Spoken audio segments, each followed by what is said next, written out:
Welcome in A to Z Sports Prime Time on this Wednesday, November the 19th. Lovely to have you in for another episode of the Prime Time program. Hope you've had a great Wednesday afternoon. It's been really good weather here in Nashville. Enjoyed going to Titans practice today, if for no other reason than the weather was nice. It's just good to be outside for as long as the sun will stay up. But in the meantime, the sun has set on the 2025 season, even though there's technically 7 games more to go. But Robert had a really good idea about instead of, just negging the hell out of the 2025 team, which has been kind of really all there is to do when talking about the 2025 team, other than is Cam good today? Is Cam bad today? Is Cam somewhere in between today?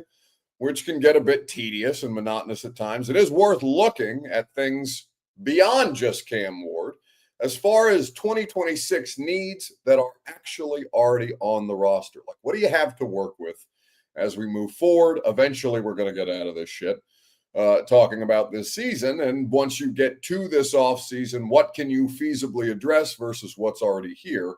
Even though it seems like just basically to hell with everything on the roster, I'm sure, if you're a fan. So we will talk about building blocks that I've identified, things that, beyond the obvious, and some are fairly obvious, but it's an obvious time of year. The obvious thing is that they need everything besides theoretically a quarterback, and we're not quite definitive on the quarterback situation just yet. But at least we understand that there's a path or a blueprint forward here surrounding Cam Ward. We'll do a little rising and falling at the end of the show, as is the custom, and we'll look forward to your participation tonight. Share the broadcast around if you would be so kind on Facebook, YouTube, Twitter, and on Twitch. We love your participation. We love seeing new friends and faces. I know the Titans fan base is shrinking because they can't even get broadcast in the entire state of Tennessee, but that doesn't mean that we can't have new friends come hang out here with us. So retweet it on Twitter, like the video. If you're hanging out on YouTube tonight, Facebook Live, you can share now to public. That's in the bottom left-hand corner of your screen. You can even text the link to a friend if you are so inclined. As we get up and rolling tonight, welcome into A to Z Sports Prime Time on this Monday evening, or rather Wednesday evening, from the T-Dot Studios. Nobody Trashes Tennessee is the initiative that you can be a part of if you want to commit to ending the state of littering in the state of Tennessee. Be a part of the solution to end littering at nobodytrashestn.com. Two Rivers Ford, the South's most trusted Ford dealer, online at tworiversford.com. Quality American-made Ford vehicles and award-winning customer service is what they always have on offer. TrueMav Fitness in the Gulch is where you go for the best workout in Nashville. Your first workout is free as a Middle Tennessee resident, courtesy of TrueMav and Simon Says Nashville. Once you've gotten in shape, you're going to need a new wardrobe. Simon Says is the premier men's clothing spot here in Middle Tennessee. SimonSaysNashville.com for more details this evening. All right. So as we look at things on the roster, we understand that everything currently surrounding Cam Ward is not sufficient. Cam Ward is a player who's still, for lack of better term, in progress. I think that the results, the way that I kind of summed it up today while I was thinking about this and while we were working through this exercise that Bert put together, the idea that it's kind of a mixed bag, right? There's some good, there's more bad, and he's on a bad roster for a team that is, again, going to be picking number one overall. So what is a reasonable assessment of Cam Ward? Well, the answer to that is kind of complicated. There is no reasonable assessment of Cam Ward in 2025 other than we understand you need more help. This offseason is about getting you more help. This offseason is also about improving him mechanically because he is not a technically sound player in some areas right now. There are places where he's made progress, but really what he's going to need is an entire offseason devoted to perfecting the craft of playing NFL quarterback, and whether he pursues that through a private quarterback's coach that's going to specifically drill down on the technical parts of his game, on the footwork, on the mechanics, on the throwing motion, on all the different things that it is incumbent upon him to continue to improve so that he can play the position at a higher level. However he goes about it, I'm sure there's a right way and a wrong way for people more qualified than me to decide. But however he pursues this, his entire offseason is going to be dedicated to being a more refined and skilled player at the quarterback position. It will be easier to do this offseason than it was in his rookie offseason, because we understand that a rookie season is filled with all manner of different things, preparing for the draft, the interview process, all the bullshit, for lack of a better term. And some of it's not bullshit. Some of it's obviously important. But there is a fair amount of bullshit that you got to deal with if you're a rookie, especially somebody who's the number one overall pick, especially if you are striving, as Cam Ward was, to be the number one overall pick. And I know he said it didn't matter. What matters is the work that comes after. And he's, I think, really upheld pretty well to that mantra. Still, there's a lot of stuff that he is going to be able to accomplish that's just simply only going to be accomplished once this season finally comes to an end, after he's taken all the bumps and bruises that come with the season where they may only win one game this year. And that would obviously be a regression. The franchise has only regressed in the last couple of years, but again, that's the state of things. So what else is there besides Cam Ward as you talk about things that can benefit this franchise moving forward? As you talk about maybe not necessarily foundational pieces for 10 to 15 years to come, that's obviously almost too long a term to think about these things. But as you talk about the competitive life cycle of most NFL franchises, let's say somewhere between reasonably 3 and at most 5 years before teams usually take a dip while cycling up, which theoretically the only place this thing can go is up, since it has only gone down and down and down since 2022. What beyond Cam Ward makes sense from that perspective? We're going to get into that together in the comment section. If you would like to participate there on Facebook, YouTube, Twitter, and on Twitch, what Titans 2026 needs are currently on the roster. So you need a quarterback. You have a quarterback on the roster. You need a better version of the quarterback, but at least you know that you theoretically have your guy that you're going to continue to improve upon.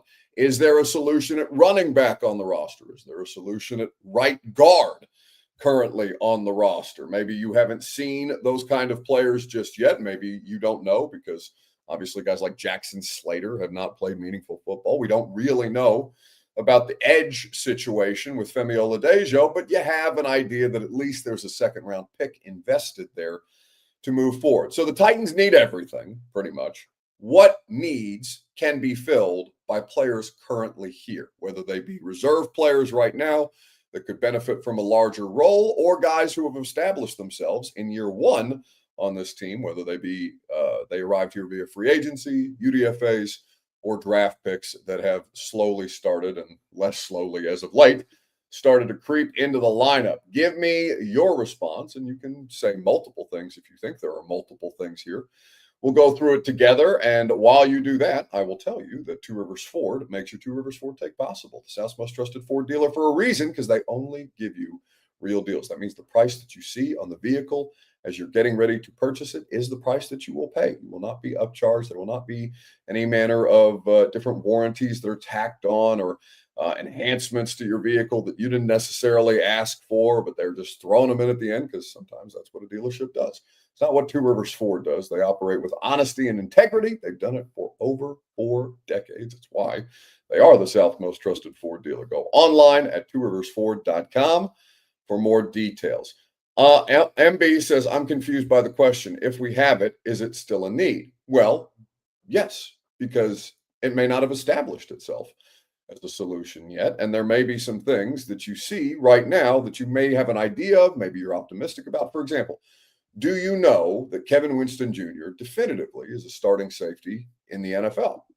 I don't know that yet. I think that there is some promise there. I'm willing to lend myself to the idea that you might have 2 starting safeties in 2026, and that at least you're only addressing depth at the safety position. But right now, Kevin Winston Jr. is a big unknown. Does he fill a need to you definitively moving forward into the future? Or is he somebody where you're still trying to figure out whether he's a role player? Maybe he's the best pick in this draft class for all we know. Where do you see him? Where do you project guys like that into the future? Are there guys here on 1-year deals that can also be a part of the future solution? Because not only have they shown that they're serviceable players, serviceable in 2025 on a bad roster, but that they would be worth bringing back in a certain situation. Are there pending free agents who you think can be a part of the future solution in 2026, who are already here but may not be under contract in 2026? There's a number of different ways to address the question.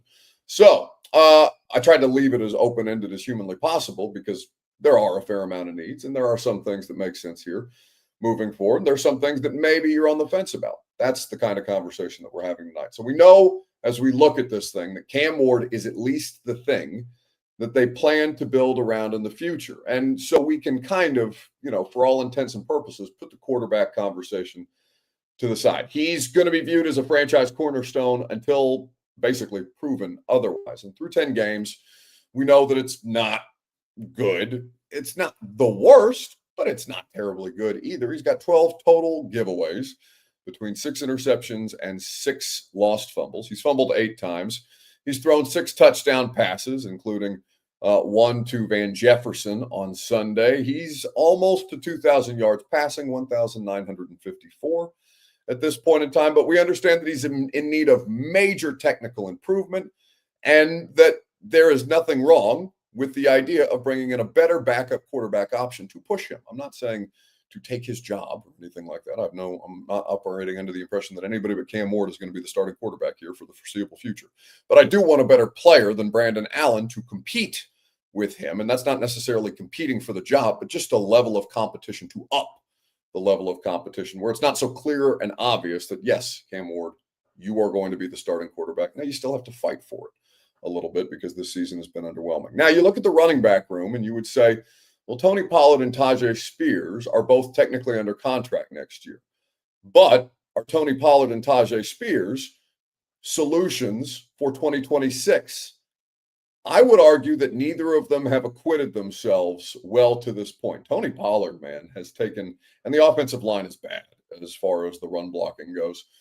They have not excelled in any way, shape, or form. It's the worst rushing attack in football this year. Some of that is because of coaching. Some of that is because of score separation.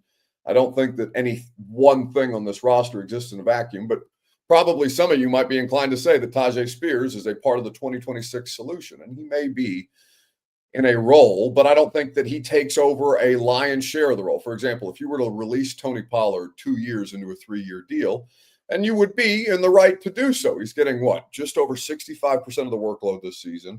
Looked up some numbers on him. His EPA per attempt, so basically his efficiency per rush, is 71st out of 77 qualified rushers this season. So that's running backs and quarterbacks who have enough carries this season to qualify for EPA per attempt. There were 77 total players across those two positions. Tony Pollard is 71 out of 77 as far as his efficiency goes.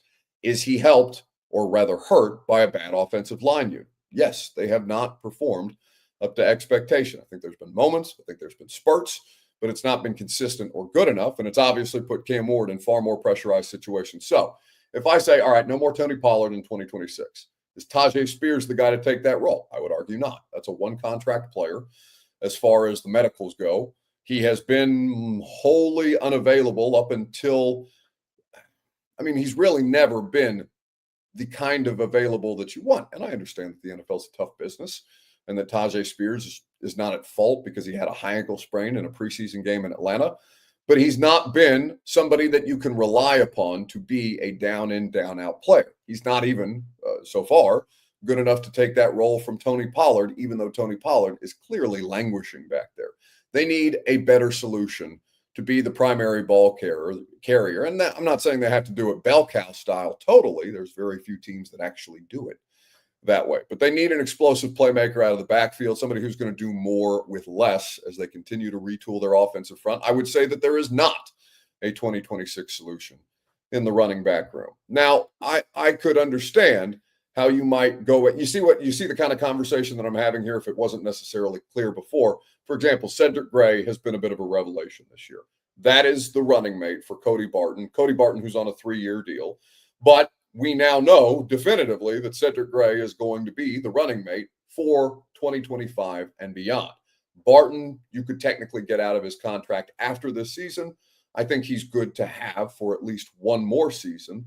Lisa Braden, for example, brings up the running back position and says we should go after Jeremiah Love. Well, that would be possible if you did trade back out of the number 1 overall pick. You accumulate draft picks. You have the opportunity to take a couple of players in the first round as opposed to just one of one as you did this year and trading back. Now, I would assume that Jeremiah Love is going to be a first-round draft pick. I know some people might debate the value of first-round running backs. They would say, oh, well, just look at Ashton Jeanty.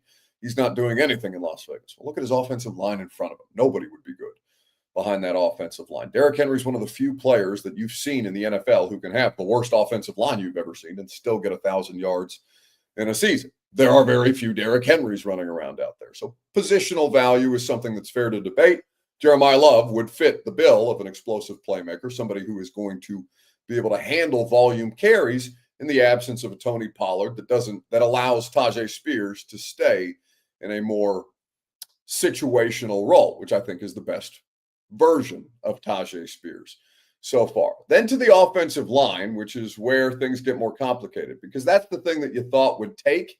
And I would argue it's the greatest disappointment of any unit on this football team. You might argue corner, but the way that they stripped the corner position down to the studs, they gave away players, and the player that they leaned into the most, L'Jarius Sneed, has his own problems. But offensive line, to me, relative to expectation, has been the biggest disappointment of any unit on the field. So I think that Dan Moore has been fine. Dan Moore, I know it's not highly analytical to say.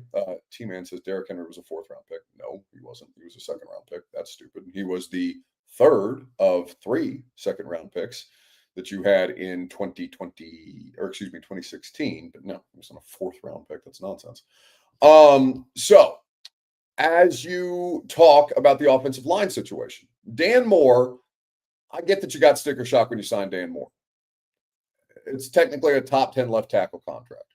I would say that Dan Moore, if you said he's the 10th best left tackle in football, that's probably a bit of a stretch this year. But is he 12th? Is he 13th? Probably so. My point is, when a free agent left tackle hits the market, you're going to overpay no matter what.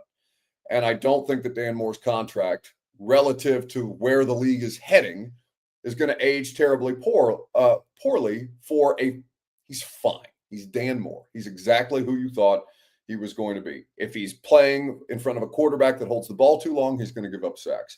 If he's playing with somebody who's more efficient with the way that they get rid of the ball, he's going to be an average to sometimes above average left tackle. Dan Moore is fine. That contract is fine. I understand why you may disagree with that. I'm just telling you, there's no reason to get your panties in a bunch over Dan Moore. He's going to be your left tackle for at least this season and next.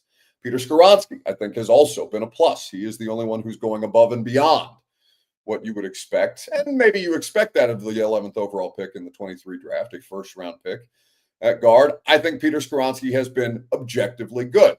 Lloyd Cushenberry should be cut at the end of the season. So there is not. I believe that. I don't know whether they will do that or not, but I think that Lloyd Cushenberry should be released at year's end. And I also think that with Kevin Zeitler being on a 1-year deal at going to be 36 years old, no solution at center and right guard. Is J.C. Latham the fix at right tackle? You have 7 more games to continue to make your assessment on that. I think he's been underwhelming, injured, and frankly, not just because of last week, but undisciplined on a variety of different fronts. I think that it has left room for doubt for his long-term viability. And I would argue that Oli Udoh has been a better right tackle for the Tennessee Titans in a smaller sample size, but has played the position better than has J.C. Latham, the former 7th overall pick in the draft. So I'm not saying that J.C. Latham is a lost cause or that he's a bust or any of these things, but what I am thinking right now is that if you're asking me whether I trust J.C. Latham to be a long-term part of the future, I would say, as of today, Wednesday, the 19th of November, no, I don't trust J.C. Latham to be a long-term part of the solution. I think that you are going to be in a circumstance where you're going to have to continue to address this offensive line. I think you would have liked for this to be more seamless. It has not been. So 2 out of the 5 positions you feel good about moving forward in next year. I would not say that I feel good about center to right tackle at all.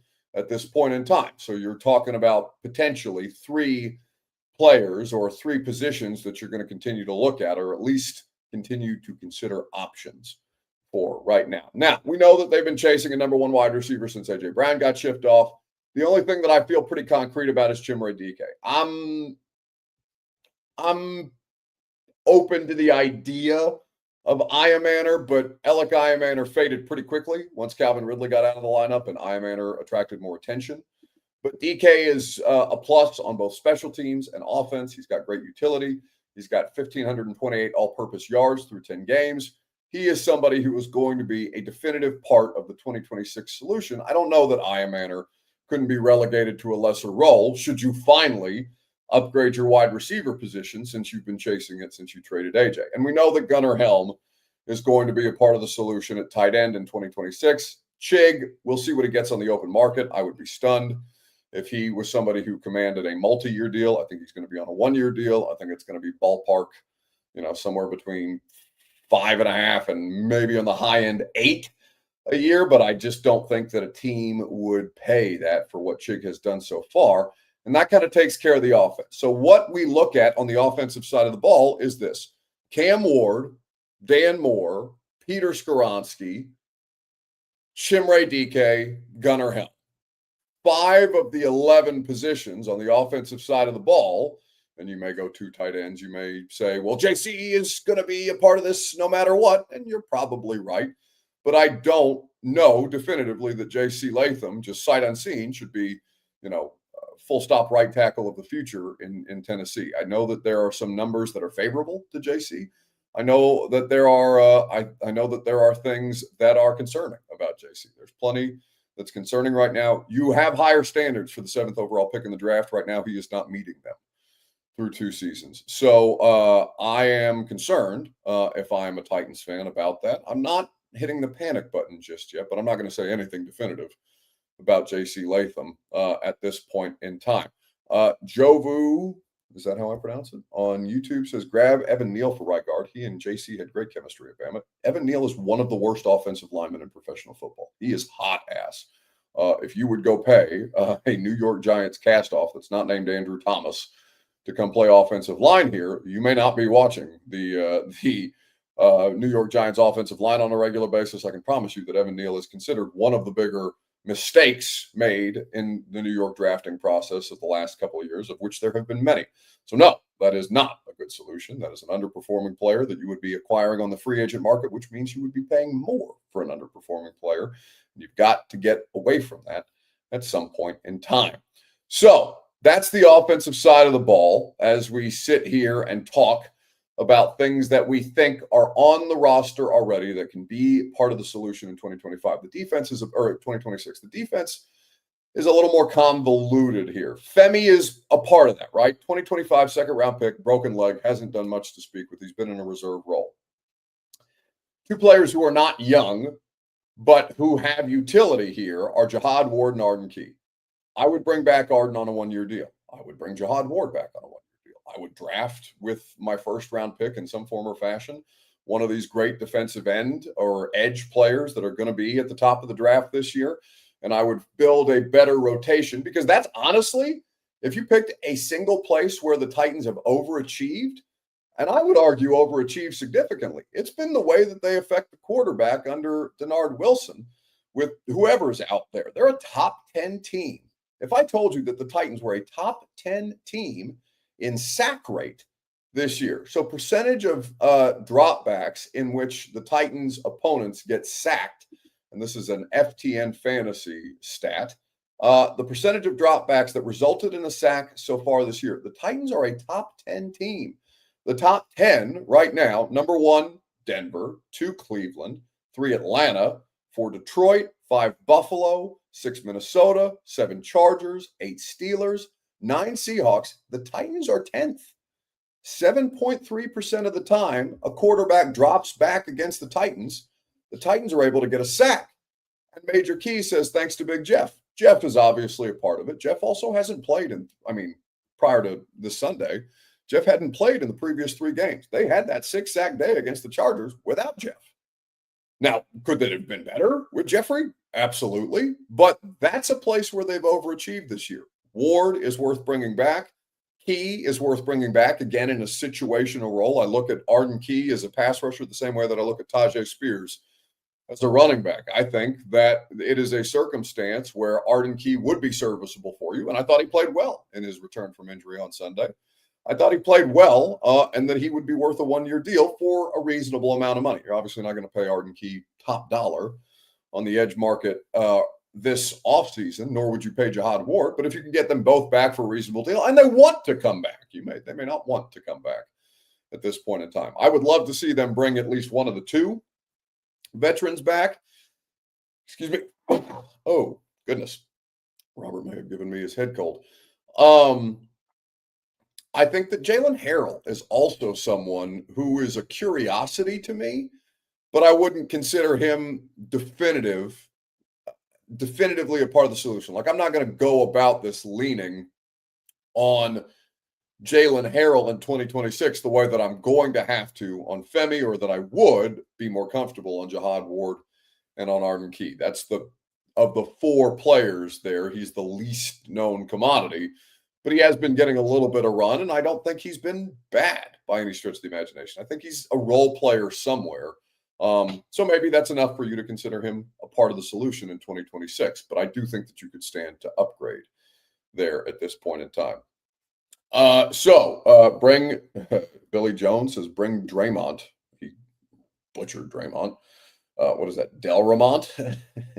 Delramont Jones back. I mean, theoretically, you could if you wanted to come back here, but I think once you get out, you're probably like, yeah, I'm okay on that situation. I don't know if I was Draymond Jones, if I wouldn't try to go play somewhere where it's not a year away from being a year away, theoretically, if they're on track. We don't know that they're on track. We know that it would be tough for them to be any worse at this point in time.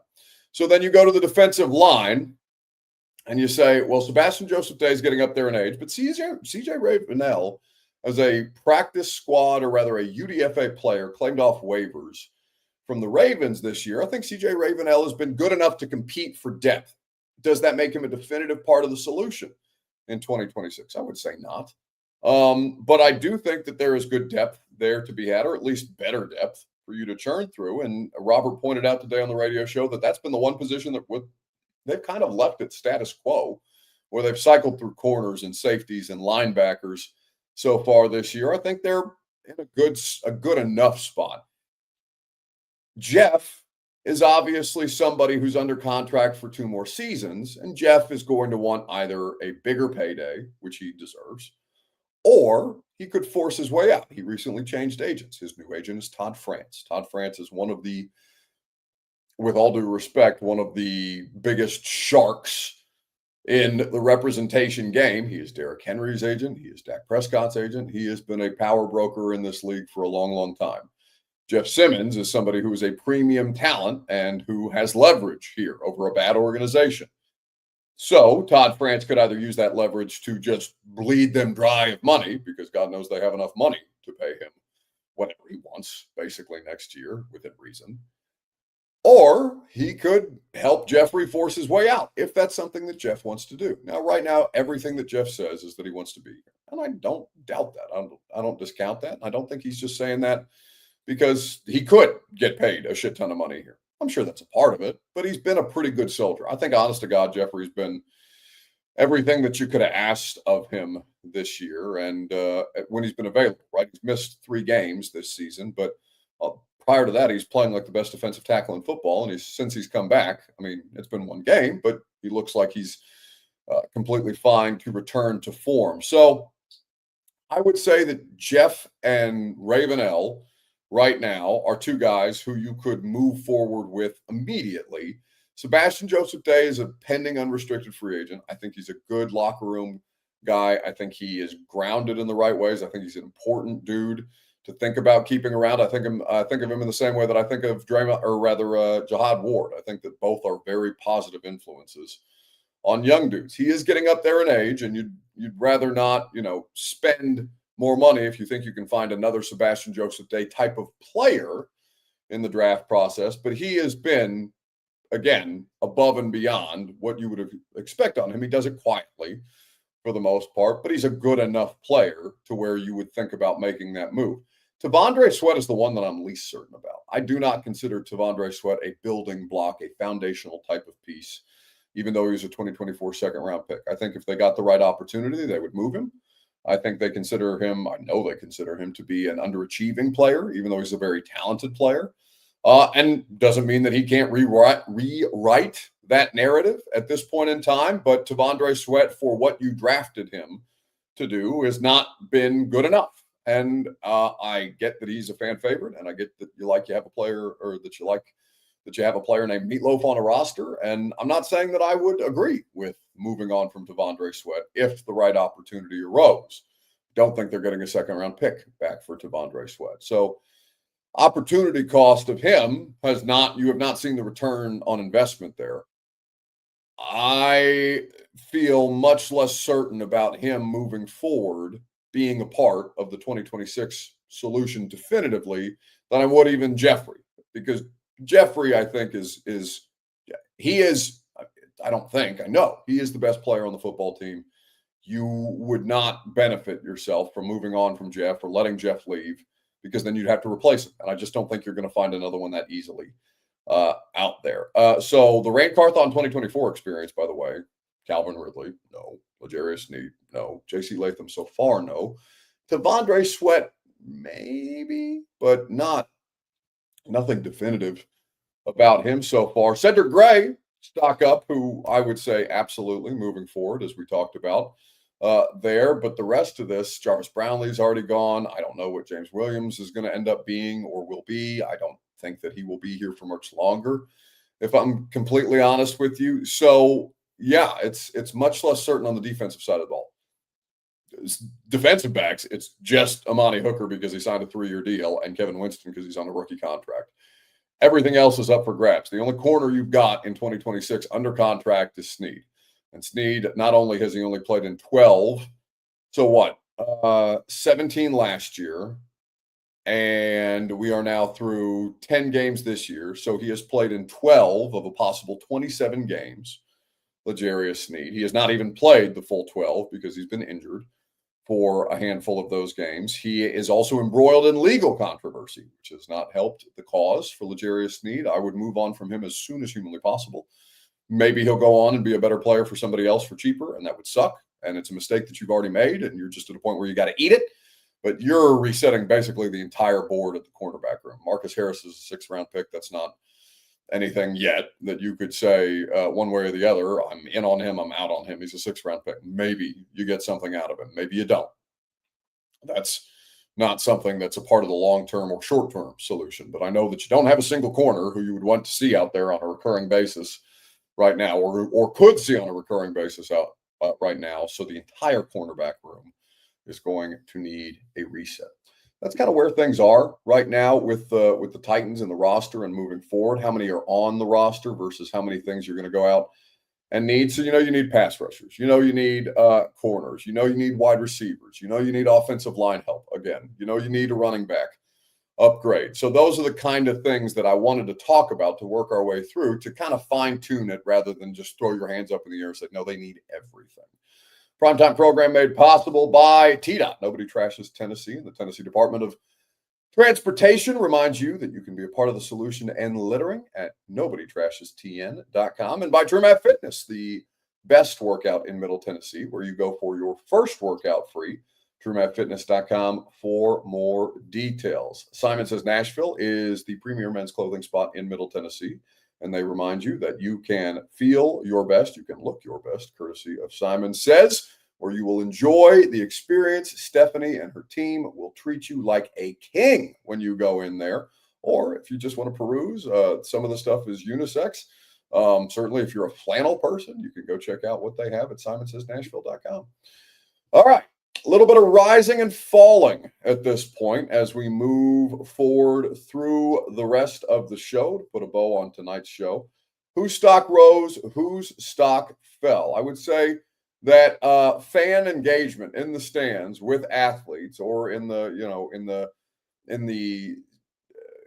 basketball and football in the streets, if you see athletes out, like it's never been worse to be. And nobody's going to feel bad for multi-million-dollar athletes. Most of them are not multi-million-dollar athletes, but some of them are. And I think that if you confront or try to confront an athlete in an arena or on the street, that athlete should have the right to punch you in the face because you probably deserve it.